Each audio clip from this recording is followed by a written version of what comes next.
episode 11. 10. Hah? 10. Lompat aja ya. Kita Iya. di episode 10. Iya, kita ada temen saudaranya Mas Widi yang udah lama nggak ketemu nih kayaknya. Tolong lah. Wow, saudara seniji. Iya. Sediji. Iya, gua ngapain nih? Gua hampir mau ngomongin Niji, ngapain? Oh, ngapain? Ngapain? Iya. Gue masih takjub loh lihat di depan sini. Akhirnya ketemu Mas Seta. Ini Nggak pernah ketemu kayak kita ya Mas ya. Enggak pernah. Oh, iya. Ya aku cuma lihat di ininya Widi aja. ini public. Saya juga. Situ apa tidak? Jelas dia. Ini Ini karyanya Mas Seta. Kayaknya dianterin dulu ya buat para sobat Iya, sama iya. Soibon. Siapa ini bintang tamu kita hari Jadi ini? bintang tamu kita ini namanya Mas Seta. Nama panjangnya Bagus Jatitya Seta. Kayaknya kenapa sih dipanggil ke sini udah buat sobat sama Soib komik karena dari banyak komikus yang saya kenal hanya sedikit yang benar-benar mengenyam pendidikan komik. Akademis ya? Akademis. Akademis, ya? Akademis. Jadi kayaknya banyak banget komikus ya kan Otodidak. Otodidak. Paling mentok-mentok ya belajar internet segala macam kan ya. Ini Mas Seta ini real nempuh S2, benar gak sih? Iya, S2 S2 di Savannah College of Art and Design di Savannah, Amerika. Savannah Amerika. Ngeri. Savannah. Gue dari tadi gatel, sorry. Iya. Savannah, enggak. Iya, mirip sih emang. Tapi lebih Iya. Southern. Sultan.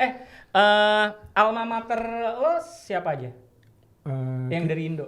Grizzly, Tadi kita habis bahas Ariela Kristantina, Ariela. Iya, Ariela. Satu lagi dong. Astagfirullahaladzim, gue lupa namanya cewek lagi. Itu Oh, Aziza. Aziza. Aziza. Aziza kalau nggak salah di Minneapolis, Oh beda. MCAD kalau nggak salah. Beda Beda ya university. Studio University. Iya, beda Beneran state. itu jurusannya komik? Kalau di mana nih? Yang ditempuh sama Mas Seta. Oh iya itu kebetulan sequential art. Buat yang nggak tahu, komik itu biasa Seni dikenal dengan sequence. sequential art ya, Iya. karena dia adalah gambar yang Bergerak berturutan, seni berturutan. seni berturutan. Itu nanti storyboard juga termasuk di situ berarti. Storyboard masuk, konsep art masuk, script pun masuk. Jadi hitungannya kayak masuk. S1-nya desain di mana grafis Mas? ya. Maaf saya potong. S1 saya di DKV ITB. Oh. Mas Krisli di Mas Krisli arsitek ITB. Oh, satu alma mater. Apakah menjadi komikus sukses harus masuk ITB dulu? Enggak. Cina ITB. Nggak sukses. Mas Seta kan kan Cina gimana? sukses Wah, juga. iya, Cina sukses juga. Sukses gimana? Oh ya, sukses gimana juga. Sukses berumah tangga kah atau sukses finansial kah ya? Kan komik, Kita kan komik. serius kan? Sukses dalam passion. Oh, iya. Iya, sukses dalam Sebenarnya passion. dibawa ke sini pertanyaannya cuman ada beberapa pertanyaan. Yang pertama Iya, adalah iya. kenapa nempuh S2 komik? Motivasinya. Sampai mau ke S2-nya. Oh. Hmm. Oke, jadi terus terang nih dulu itu waktu sekolah SMA ya, sekitar SMP SMA itu ya mungkin saya termasuk yang kayak takjub sama komik Indonesia waktu itu tahun 98 kayaknya. Carok ya? Komik nasional ya. Apa Carok ya? Iya, waktu Carok itu ya? kebetulan memang yang naik kan Carok ya. Tapi di saat yang sama itu saya juga terekspos sama komik Spawn. Nah, terus kan McFarlane. kayak stylenya kan, wah ini keren gitu kan. Dan terus waktu itu kayaknya komik Indonesia tuh baru sedikit yang saya tahu gitu kan. Paling Mahabharata juga kan. Nah, terus sebenarnya waktu itu saya tuh mau jadi angkatan udara sebenarnya, masuk AU. Sorry nih. Beneran. Sorry nih. Emang agak jauh nih. Emang agak AU jauh. ya. Cita-cita SMA itu. SMA. SMP justru sebenarnya. Oh, SME. Jadi justru SMP mau ke SMA saya mau masuk AU. Itu karena apa? Terinspirasi dari Top Gun. Enggak, kalau terinspirasi dari film tuh Independence Day. Oh, Independence Day. Cuman sebenarnya karena dulu kebetulan sepupu-sepupu saya tuh kan banyak yang di luar Jakarta. Kebetulan waktu itu ada sepupu saya dari Solo. Dia sempat kuliah di Jakarta, terus belum ada kosan. Dia tinggal di tempat kita. Nah, kebetulan teman-temannya dia itu ada yang masuk angkatan udara 2. Jadi setiap kalau misal mereka lagi libur itu mereka ke rumah. Jadi saya beneran lihat sosok kayak wah angkatan udara gitu kan, Sedap. penerbang gitu. Dan terus waktu itu saya pikir kayaknya seru juga kalau misal saya bisa masuk angkatan udara. Mungkin kalau nggak bisa nerbangin pesawat tempur ya at least saya bisa jadi pilot gitu ya. At least bisa dapat istri perawat ya. Wah, nggak harus perawat juga ya. Kenapa jadi perawat?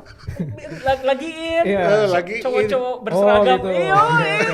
Tapi terus kebetulan waktu mau SM itu kan kelas 3 ya, 3 SMP. Terus pas lihat syarat-syaratnya ya ada satu syarat saya nggak masuk. Tinggi badan saya kurang. Tinggi badan saya kurang. Terus saya ketemu teman saya yang kebetulan waktu itu dia koleksi komik Amerika. Terus dia punya Spawn. Saya dipinjemin. Saya baca, oh ini kok keren sih. Ini komik apaan? Soalnya waktu itu saya SMP tuh taunya cuman Dragon Ball, Doraemon gitu. Ini kayak beda. Dan terus langsung dunia yang ada beda. dan terus ada komik Carok gitu kan. Terus oh ini komik Indonesia kok keren juga. Kebetulan bapak saya terus ngajak saya ke waktu itu ada pekan komik animasi ya, kayak tahun 98 gitu. 98. Iya. 98 ya. Saya ke situ, saya datang. Itu pertama kali saya ngeliat beneran kayak komik-komik Indonesia sama karya-karya komikus tuh. Daging tumbuh itu ya kayak waktu itu. Iya, ada daging Iya. tumbuh, Oh, terus iya. ada apa namanya? Waktu itu Alfi Zakil juga saya ketemu di situ. Terus banyak sih komik-komiknya. Dan terus buat saya mikir kayak 98 tuh Alfi udah bikin Udah. 2 warna belum ya? masih Belum. koin. Belum. Oh, Masih belum ya. antologi gitu koin. Antologi. Koin. Saya masih punya tuh dua buku. Itu ada IKJ ya, ada Iya. ada sedikit. Mas Beng juga kayak waktu itu ya sebenarnya. Mas Beng ketemunya di Surabaya, tapi itu udah 2007. Itu saya taunya waktu dia udah mulai bikin Selamat Pagi Urbas ya. Iya, betul. Itu saya ketemu dia di Surabaya. Nah terus pokoknya abis ke pekan komik animasi itu saya mikir kayaknya kok seru, dan terus waktu itu saya coba nanya-nanya gitu ya. Ini pada di mana sih orang kayak gambarnya keren-keren gitu kan, jago gitu ya. Dan terus tanya-tanya ternyata banyakan itu jebolan ITB. Tapi taunya dulu desain grafis. Oke, jadi sampai saat itu saya kayak gue pengen jadi komikus deh. Emang ada. Iya, gue tahu kalau ngobrol sama Widi ini emang agak ini ya kalau komik ya. Cuman ya memang disitulah titik. Agak gimana Mas? Iya dia kan agak-agak gitu ya, Nyinyir ya? komentar nyinyir-nyinyir Enggak kali nyinyir, ya. enggak nyinyir. Tapi Gue kagum. tapi sebenarnya ya saya juga belajar banyak dari Widi, terus terang. Saya waktu itu kerja praktek gitu di studio Paragraf. Saya belajar banyak dari Widi nih. Bahkan trik-trik coloring tuh yang dari dia masih saya pakai sampai sekarang karena emang saya juga suka gitu. Dan terus ya waktu itu jadi dari pekan komik animasi saya taunya mereka lulusan desain grafis ITB gitu. Jadi saya waktu itu kayak oke, saya mau masuk seni rupa.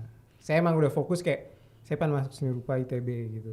Nah kebetulan bapak saya dan keluarga ayah saya tuh memang banyak lulusan dari ITB. Maaf. Maksudnya tadi seni rupa atau di kafe? DKV.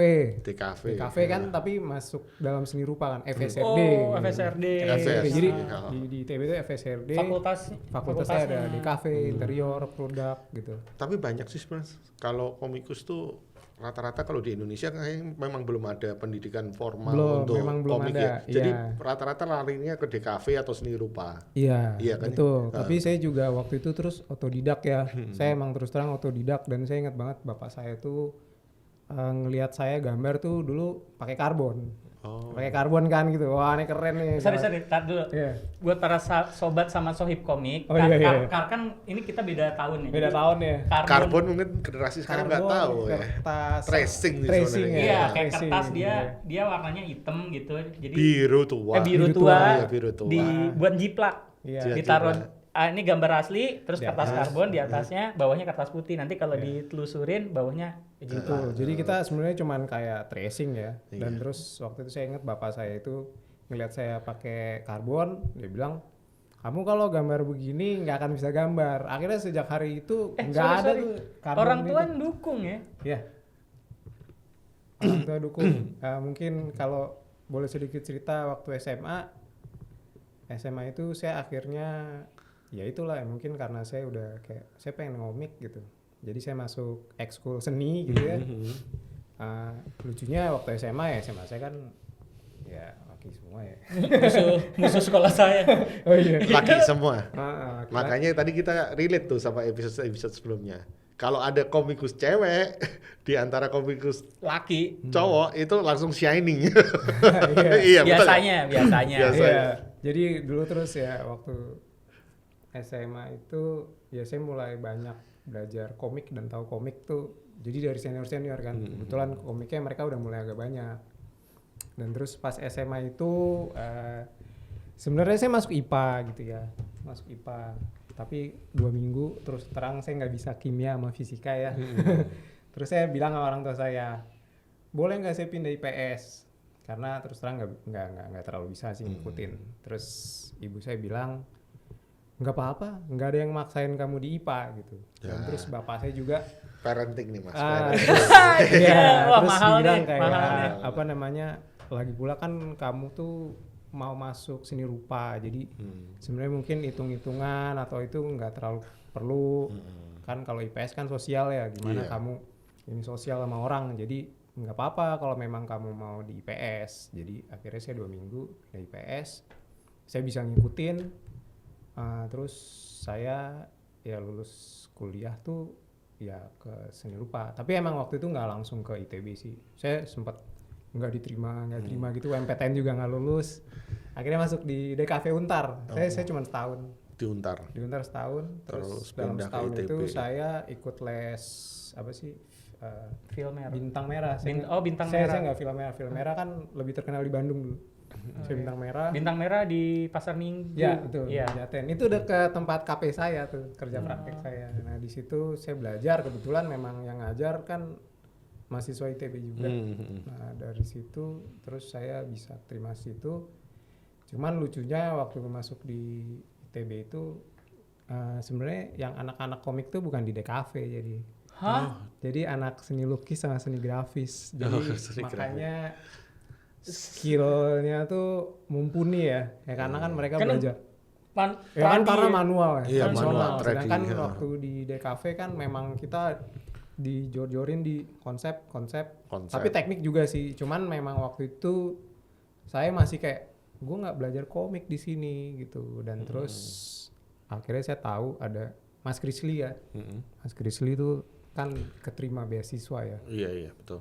Pas saya mau lulus kuliah itu kebetulan Mas Kris tuh udah selesai dari Amerika, terus dia pulang. Nah pulang ke Indonesia kan karena dia dulu juga buka studio. Dia buka studio komik kan, dia komik. Itu dia jadi kayak diundang sama teman-teman komikus yang lain kayak Tony Mas Diono, yang lain-lain untuk kayak ngasih, lo datang dong cerita-cerita. Nah saya ketemu Mas Kris di situ, akhirnya dapet insight gitu-gitu kan. Nah saya habis itu pas lulus kuliah itu saya kayak langsung tuh mas ya, langsung. Enggak. Saya kerja dulu. Jadi dari Mas Nah Kris, ini kerjanya nih cerita. iya, jadi dari Mas Kris sebenarnya Mas Kris cerita sebisa mungkin kalau beasiswa bagusnya kamu punya pengalaman kerja gitu. Jadi saya punya pengalaman kerja 5 tahun. Saya graphic designer. Baru S2. Baru S2. Ya pernah di Trans. Boleh nyebut ya? Boleh. Oke, boleh. Oke, sebenarnya waktu lulus tuh saya buka studio dulu sama teman. Buka studio komik. Itu banyak bantuan juga, dapat bantuan dari Widi juga untuk waktu itu pas kerja praktek tuh kan studio Paragraf kan studio komik. Saya dapat bantuan banyak banget dari Widi, dari Mas Wahyu waktu itu yang punya Paragraf. Itu saya seneng banget di situ. Wahyu siapa? Wahyu tetangga Sugianto. jenengan. Oh, Iya. Mas Wahyu yang Mas di Wahyu. BKT. Sekarang ya? Cipinang Iya, Bali. JKT. Cipinang Bali ya. Iya. Iya, itu saya kebantu banget. Saya hitungannya beneran Sampai belajar sekarang masih banget. ada kayak ya paragraf. Masih. Paragraf masih, tapi kayaknya ininya ganti-ganti, cabut-cabutan gitu artisnya. Iya. Iya, saya banyak ketemu temen komik di sana yang sampai sekarang tuh masih main juga. Dan terus habis itu saya buka studio komik 2 tahun.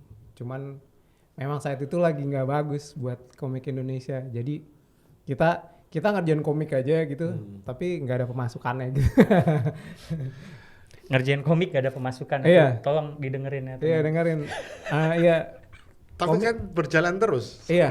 Berjalan terus. Kita nggak ada pemasukan, jadi pemasukannya tuh karena saya desainer grafis, saya freelance desain gitu. Jadi subsidi silang ya. Iya, jadi pendapatannya. duitnya saya buat macam-macam dari kerjaan freelance desain, Passionnya ngerjain komik, dan terus akhirnya tahun terakhir kita bikin studio itu dapat tawaran dari Mas Wahyu, waktu itu penerbitannya Orange. Kita punya cerita judulnya Merdeka. Nah itu dibantuin Widi juga tuh buat setting halaman dan lain-lain tuh. Makanya saya beneran dapat pelajaran banyak banget waktu di paragraf itu. Dan terus karena 2 tahun kan akhirnya gue pengen kerja deh gitu. Ada yang satu juga kayak ditanyain orang tuanya kan, kayak kapan nikah, kapan ini, itulah pertanyaan yang sekarang gitu ya. Akhirnya terus satu-satu kerja, terus saya juga mulai kerja. Kebetulan saya kerja pertama itu di Trans Studio Store. Waktu itu saya lagi sibuk ngurusin buat launchingnya Trans Studio Store Makassar. Jadi itu saya kerja di sana 2 tahun setengah, terus saya pindah ke event organizernya namanya Unlimited, tapi sekarang udah tutup sih, udah nggak ada. Terus habis itu saya sempat kerja di Panorama Group. Saya desainer grafis Billboard juga. itu ya? Apa? Billboard begitu kan Panorama kalau nggak salah. Panorama itu sebenarnya pariwisata. Outdoor. Oh. Panorama tuh fokusnya wisata kan, pariwisata. Dia ada kayak tour gitu. Cuman waktu Tour agent. Iya. Tapi waktu pas saya masuk ke sana itu mereka lagi buka divisi beverage ya.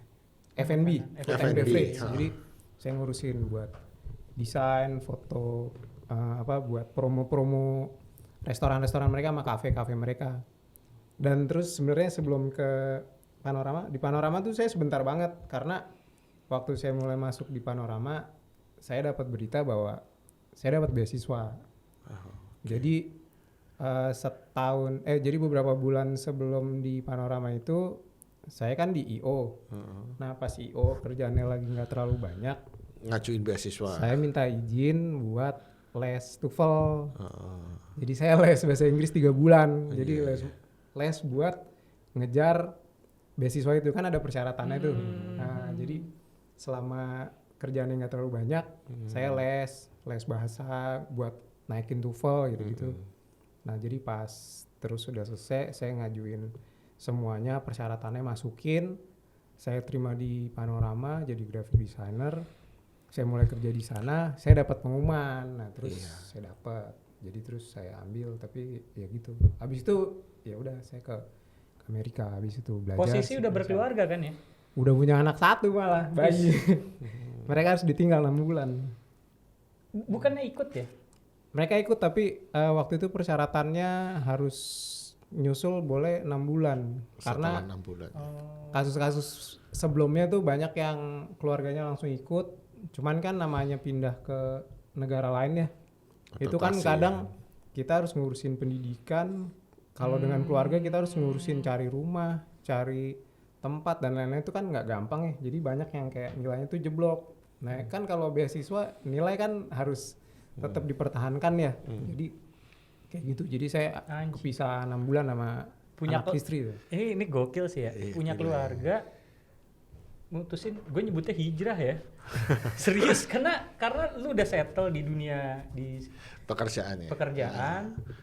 Terus Saya lu udah hijrah, punya karir gitu ya. punya karir, lu hijrah ke sana dengan keadaan lu punya keluarga nih. Ya. Pada saat itu pertimbangan, ya kan lu sebagai kepala keluarga, gue cabut nih ke Amerika, lu ngomongnya sama bini lu gimana? Justru sebenarnya istri saya tuh justru mendukung ya. Mendukung dan juga kayak kapan lagi gitu kesempatannya, dan ini kan kayak pengalaman sekali seumur hidup ya.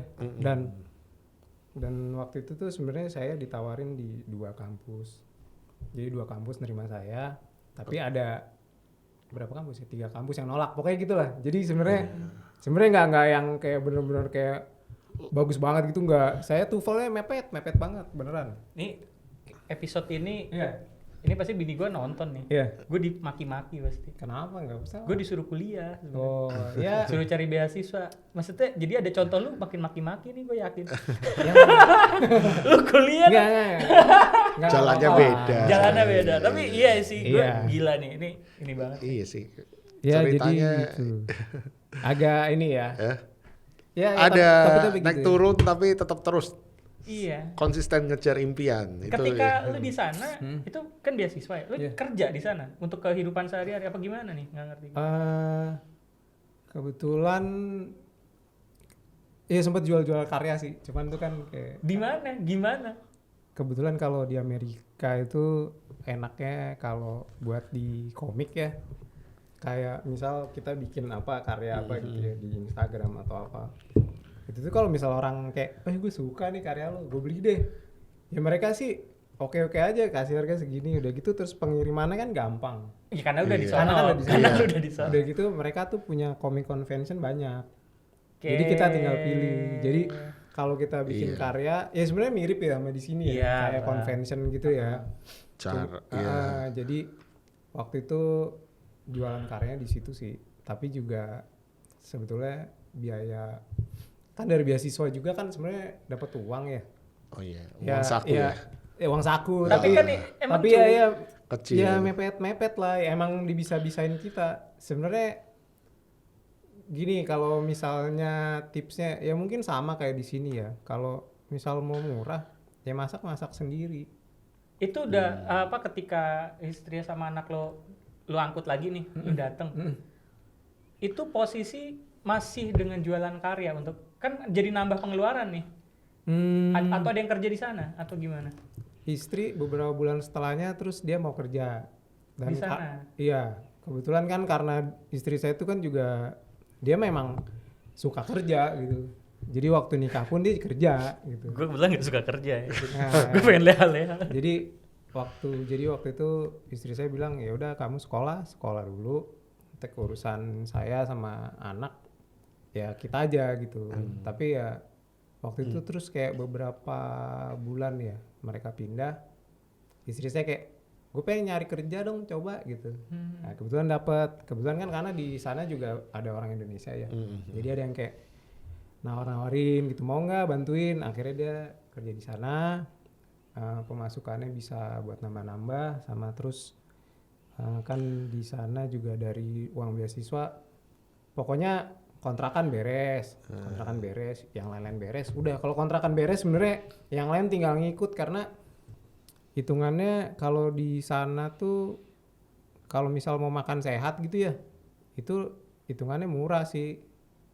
Jadi kayak mau cari sayur apa kan, karena di sana kan banyak tuh ininya. Jadi sebenarnya dengan kita makan di rumah, beli bahan-bahan di supermarket tuh cukup. Cuman kalau emang keluar ya jadinya agak mahal. Kalau hedon ya biayanya mahal. Iya, itu ya Iya. disesuaikan lah. Udah gitu kan kalau di kampus kan ada kayak dulu sih Facebook ya zamannya belum kayak heboh-heboh gitu.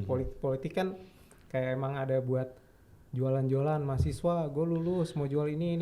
Nah itu jadi lebih murah, kita ngandelin dari situ. Lungsuran, kadang ada yang kita Thrifting ngambilin. Iya.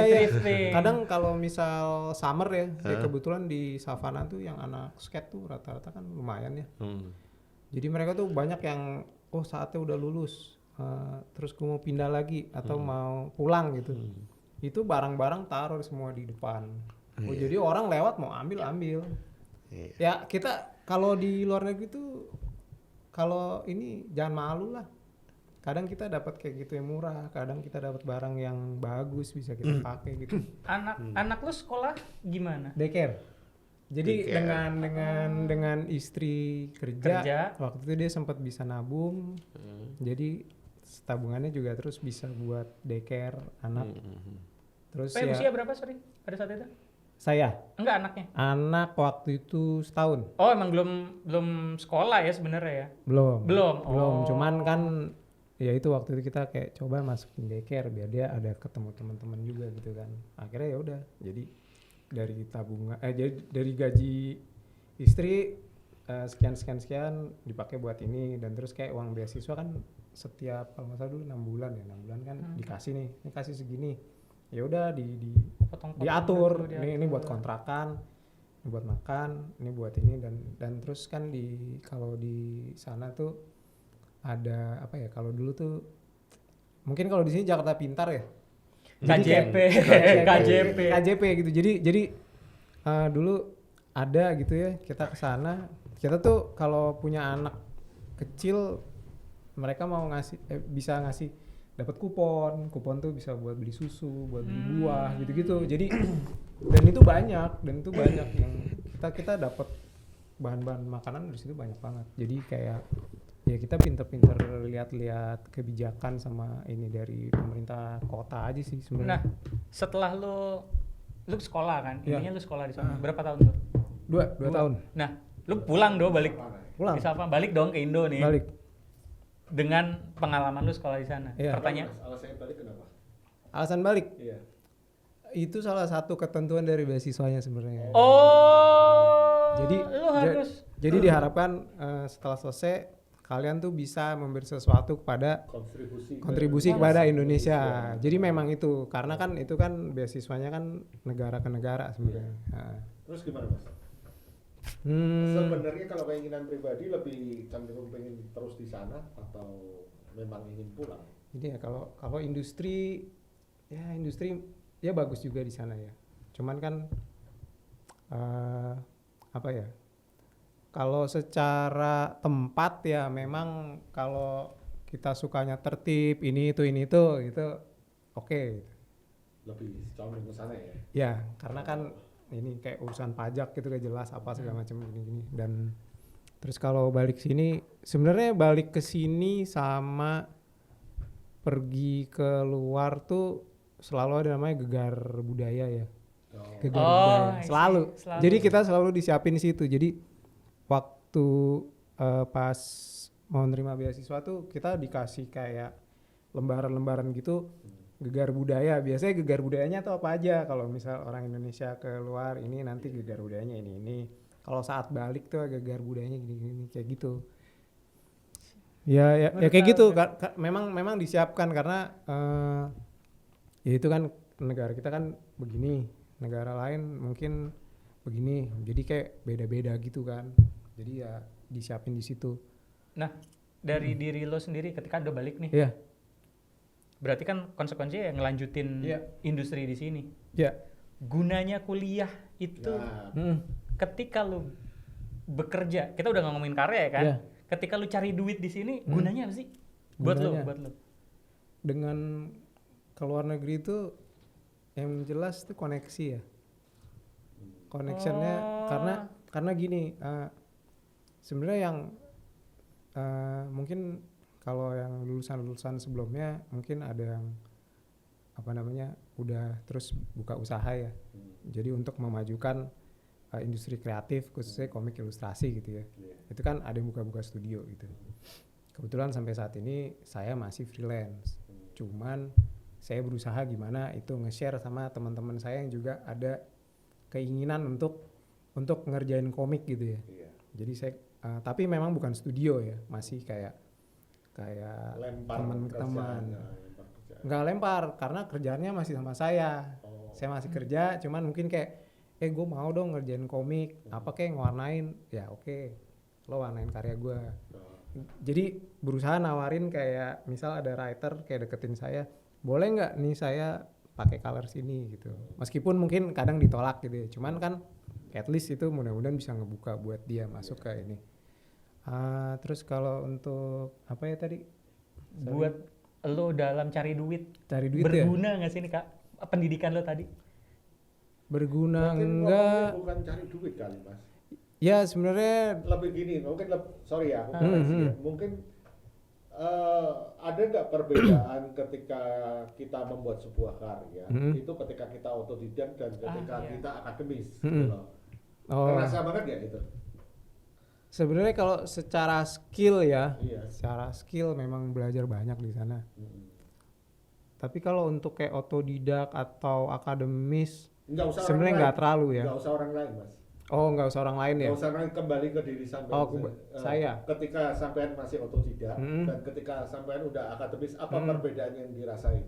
Perbedaan skill saya naik jauh dan udah gitu Mungkin lebih sistematis atau gimana? lebih sistematis, terus lebih kayak lebih bisa ngukur apa kayak untuk ngasih harga ya.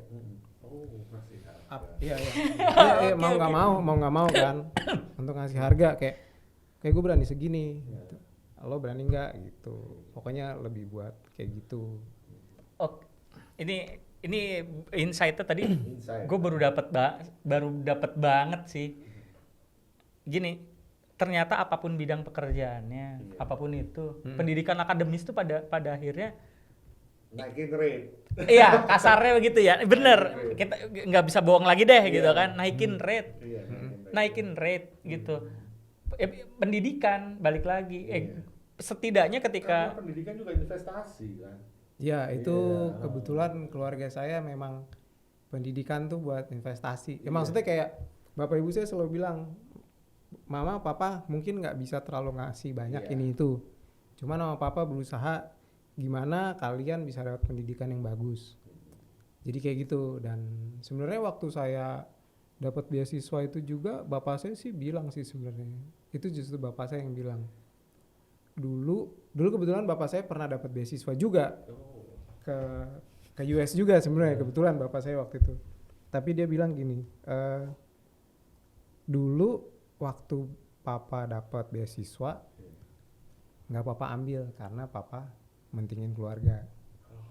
Tapi sekarang kamu udah punya keluarga, dapat beasiswa, kenapa kamu tinggalin keluarga?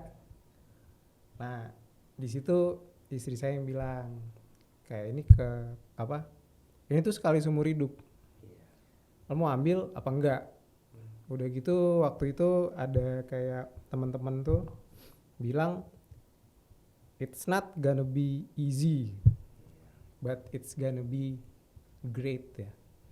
Jadi emang nggak gampang. Emang saya juga waktu itu dengan beasiswa itu saya kebetulan dapat beasiswa dari pemerintah Amerika sama dapat dari kampus. Karena saya coba usaha cari kampus dari kampus. Dan untuk maintain beasiswa itu ya emang nilainya yang nggak boleh jelek, nggak boleh turun. Ya mau nggak mau saya yang lain-lain tuh ngambil cuma 2 mata kuliah, saya mau nggak mau harus 3 karena kalau misal saya nggak bisa tepat waktu saya harus keluar duit sendiri. Ya kayak gitu. Jadi ya itu berikutnya nih, ini kan jadi buat para sahabat sama Sohib Komik nih, ini ada karya-karyanya nih, ada Breaklands, kemudian ini dari tadi saya ngeliatin ini nih Mas Eta nih, The Rise of the Incredible Salicornia. Kenapa mau bilang Agia? Apa tuh? Oh, Agia tuh sebenarnya Arab German Youth Association. Jadi mereka tuh iya jadi bukan Agia merah. Lu cinta banget sama Agia gitu. Jadi itu klien jadi mereka itu kayak kemudian saintis Jerman sama Amerika. Oh, ini yang komik science itu ya? Iya, jadi ini science semua. Ini science semua. Ini susah banget dibacanya. Iya, memang. Oh, nanya berikutnya. Ya. Mas Eta tradisional digital? Bisa dua-duanya. Bisa dua-duanya, tapi untuk komik-komik ini, tergantung. Kadang saya tergantung speed sih. Saya ngerasa kadang saya ngerasa speed saya lebih cepat di tradisional. Ukuran kertas? Ukuran. Ini gede-gede loh buat para sahabat sama Sohib Komik, gede loh. Ini gede nih tangan saya nih. Ini gede nih ukurannya nih. Itu kebetulan buat yang science dia pakai size A3. A4 jadi. Terus kalau yang Breaklands itu yang kebetulan karena tuh penerbit US ya. Jadi pakai aslinya sih 11-17 inci ya kan kalau di sana kan masih inci. Inch. Tapi kalau di sini karena susah jadi saya fit to scale di A3. Tapi size-nya garisnya pakai komik Amerika. Oh, itu keuntungan desain grafis kali ya, ilmu itu Iya. akhirnya bisa dipakai di. Iya, banyak banget saya pakai skill desain grafis di komik tuh. Jadi kayak apa namanya buat warna. warna, Iya. terus untuk kayak ini, untuk yang science kebetulan untuk kayak lettering dan desain logo tuh juga saya kan. Jadi itu bisa kepake, pemilihan font itu bisa kepake. Terus kayak untuk layout buku sebenarnya saya bisa, cuman untungnya kan rata-rata udah ada editornya ya. Jadi saya nggak terlalu kerja di situ. Ini ada satu pertanyaan mungkin kayak udah agak kita mau closing juga ya. Iya. Ada satu pertanyaan yang bukan menggelitik ya, tapi agak ini pertanyaan sih sebenarnya dari pribadi ya. Mungkin keresahan Mas Arwanto, keresahan Iya. kita juga. Usia kita kan akan bertambah nih, Bos. Iya. Menggambar komik sampai kapan? Menggambar komik. Satu. Yang kedua, kan freelance. Nggak tertarik buat bikin karakter sendiri yang buat diduitin atau gimana? Sorry nih pertanyaan. Nih, saya kutip satu Iya. pertanyaan. Iya. Ini kan kalau untuk banyak anak muda sekarang atau nggak usah anak muda lah, ini saya punya passion di dunia komik nih. Kayaknya Mas Seta ini udah mencapai satu tahapan yang jadi impian banyak orang gitu loh. Mungkin juga impian Mas Seta sendiri kan udah tercapai sampai S2. Ada target berikutnya lagi nggak? Impian berikutnya lagi yang ingin Ini aja, dicapai? ini mencakup semua tuh. Iya itu. Target berikutnya ya? Iya.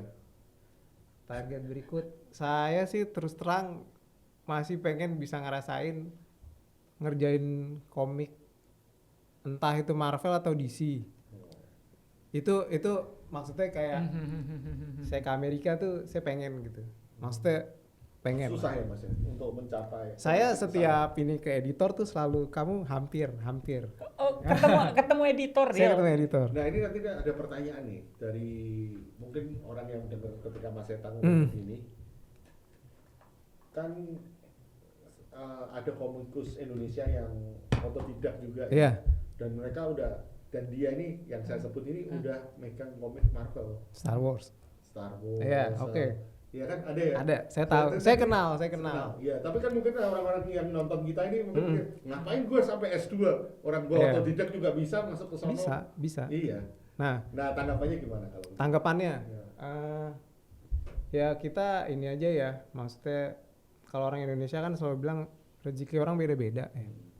Tapi memang nah ini yang satu waktu itu saya, kalau kenapa tadi ditanyain kan dari balik ke sana terus ke sini. Iya. Apa rasanya? Rasanya gini, kalau di sini orang banyak nanya. Sama aja kayak pertanyaan orang kayak kapan nikah. Iya. Ini saya berapa kali, waktu itu saya kebetulan ketemu, dia nanya gini, di Amerika belajar apa? Sequential art apa itu? Ya lebih ini komik lah gitu. Senior gue si ini, dia ngerjain Marvel loh, dia nggak perlu S2.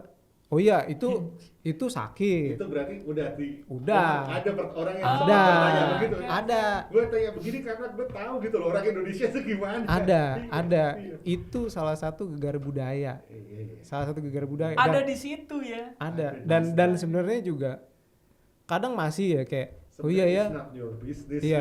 gitu. Jadi sebenarnya kalau sekarang dibalikin lagi pertanyaan, yang otodidak bisa ini, yang belajar ini cuman sampai di sini. Sebenarnya kadang tuh nggak enak ya. Maksudnya kita pikirin gitu nggak enak ya. Tapi bener tadi jawabannya Mas. Kan saya sempat tanyakan apa bedanya ketika kita otodidak ngerjain dan ketika kita punya pengalaman pendidikan ya. Ya itu naikin rate gitu loh. Itu tuh jawabannya. naikin rate sama saya kurang tahu ya. Saya kebetulan orang tua saya tuh dari akademisi ya. Mereka kan dosen ya. Jadi mereka tuh selalu berpikir kayak kalau misal nggak ada yang ngajar, misal cuman semua orang ngejar uang, semua orang ngejar fame gitu ya.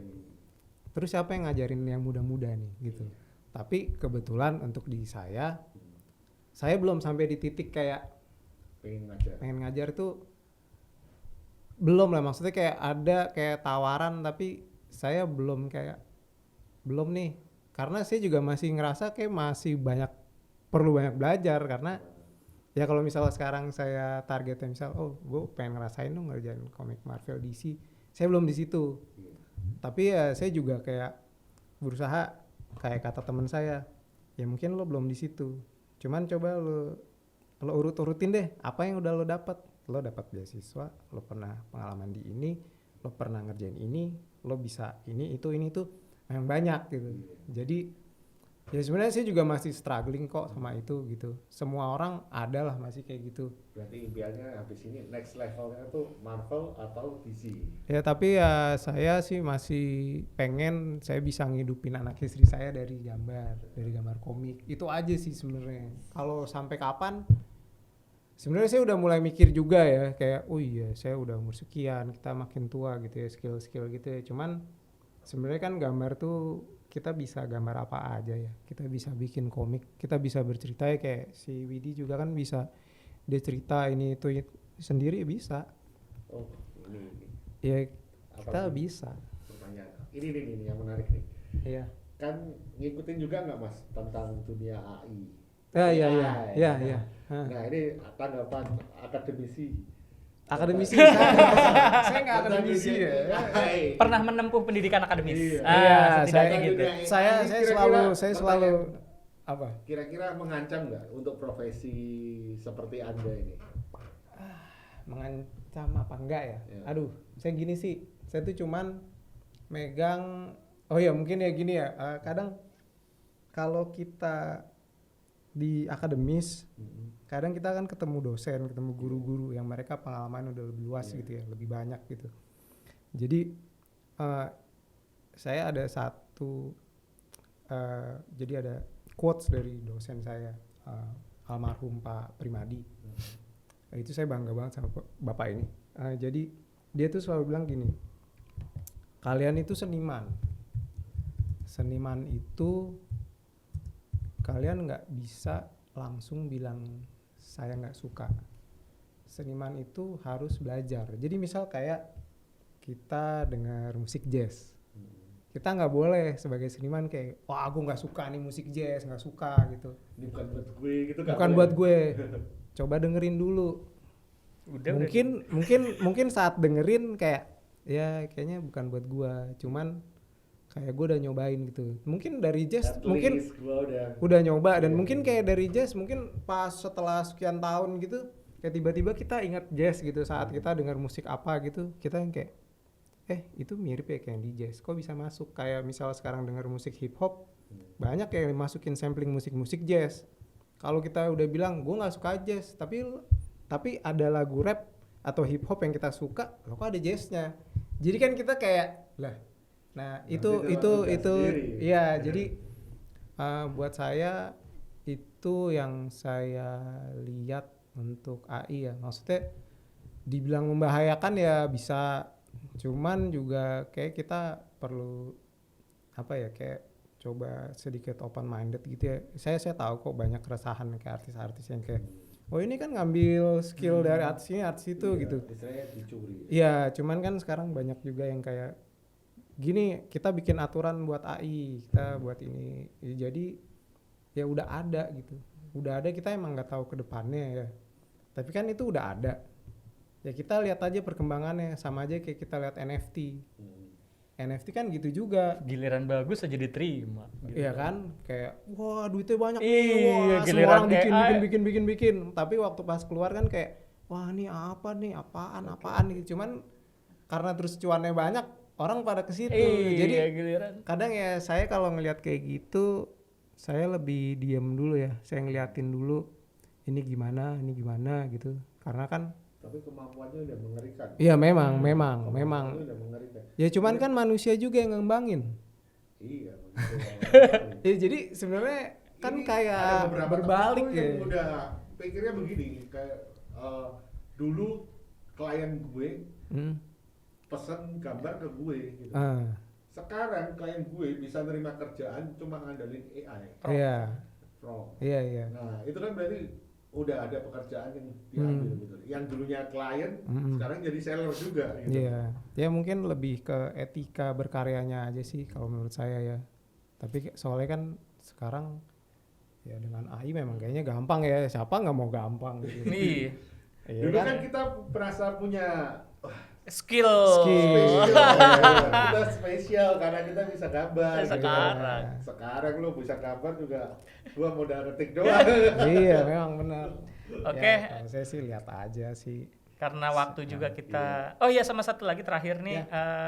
Tadi Mas Eta mention Profesor Dr. Primadi ya. Ini sebagai closing. Jadi buat yang nggak tahu, Profesor Dr. Primadi itu, Mas Eta tuh pernah cerita sama saya, Mas. Ada dia membuat sebuah teori namanya RWD atau ruang waktu datar. Ruang waktu datar. Ruang waktu datar itu ya relief Candi Borobudur. Perspektif timur, dia selalu bilang perspektif timur. Jadi- Yang kita kenal tuh perspektif barat. Iya. Jadi buat para sobat sama sohib komik. Orang otodidak nggak bisa ini ngomong begitu kan? Oh iya. Nggak Tap- bisa menjabarkan. Tapi kalau mau tahu bukunya dijual bebas sebenarnya. Tapi tetap aja orang otodidak nggak belajar tentang teori begitu biasanya. Iya. Lebih ke Iya. praktek kan. Saya kenal Pak praktikal biasanya untuk dipelajari anak. Primadi ya dari Mas Eta yang ITB sorry. ITB, Boleh dong kasih pesan-kesan buat para sobat sama sohib komik kita nih dari Mas Eta apa gitu. Pesan-kesan. Pesan buat mereka jangan apa kalau Pesan kita udah gitu. ada kalau Mas Eta sendiri. Ya kalau kalian seneng komik, ini kan komik ya, ngebahasnya komik ya. Kalau kalian seneng komik, kalian pengen berkaryalah gitu. Karena itu kayak tadi dimention juga, kita makin tua, makin berumur. Ya kalau masih bisa berkaryalah. Jadi saat udah, terus tangan udah gemeter jangan takut Mas. iya. Tetap bisa ngetik. Yang pasti Pakai Nah, kepake kan pakai tuh, tetap pakai. ketika tangan kita udah tua, udah Iya. susah untuk gambar, gemeter semua. Iya berkaryalah. Jadi Berkarya, mungkin pas tetap berkarya. nanti memang udah capek ya kalian ada. Ya ini karya gua gitu meskipun. Ini kebanggaan gini ya Mas ya. Iya. Oke, walaupun Mas Eta bercerita banyak indahnya menjadi komikus, tapi harus patut diingat ya, komikus tuh banyak. Komikus Tapi banyak. ya cuman Mas Eta doang sama teman-teman yang sukses kan dia. Kami akan tetap mengingatkan bahwa jangan jadi komikus. Jadi apa dong? Jadi angkatan udara aja. Ya, udah.